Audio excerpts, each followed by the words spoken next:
The decision the court makes is all about this idea of scrutiny. HB 1181 is subject to intermediate scrutiny. To determine whether a law that regulates speech violates the First Amendment, the court considers both the nature of the burden imposed by the law and the nature of the speech at issue.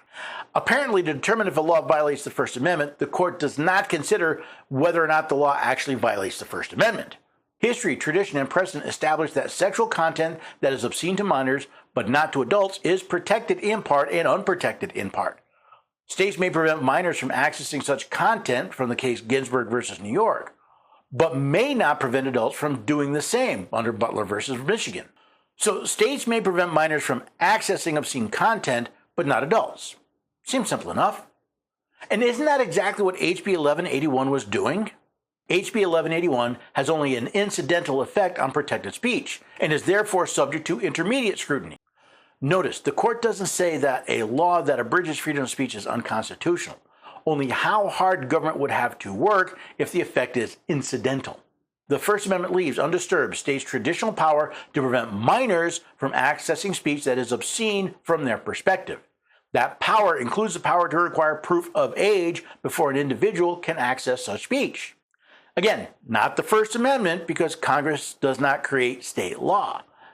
Even in the court's unwillingness to actually follow the Constitution, they recognize that if only adults have the right to view certain content, proof of age is a logical requirement. It follows that no person, adult or child, has a First Amendment right to access such speech without first submitting proof of age. More proof that SCOTUS simply will not read the First Amendment. It's called freedom of speech, not freedom to access speech. Now, I agree that we have the liberty to access someone else's speech or press, but only with their permission. If a state has prohibited access to speech for minors, then it's illegal for content providers to grant access to said content to minors. Because HB 1181 simply requires proof of age to access content that is obscene to minors, it does not directly regulate adults' protected speech. Any burden on adults is therefore incidental to regulating activity not protected by the First Amendment. This makes intermediate scrutiny the appropriate standard under the court's precedent. Again, all HB 1181 does is require content providers to verify someone is not a minor before granting access to regulated content.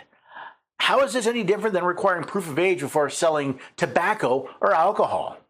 HB 1181 simply requires adults to verify their age before they can access speech that is obscene to children. It is therefore subject only to intermediate scrutiny, which it readily survives.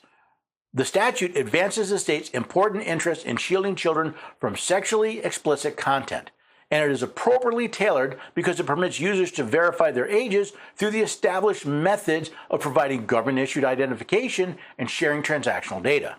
The judgment of the Court of Appeals for the Fifth Circuit is affirmed. It is so ordered. The decision of the court seems pretty simple, even if it is based not in law but in court hubris.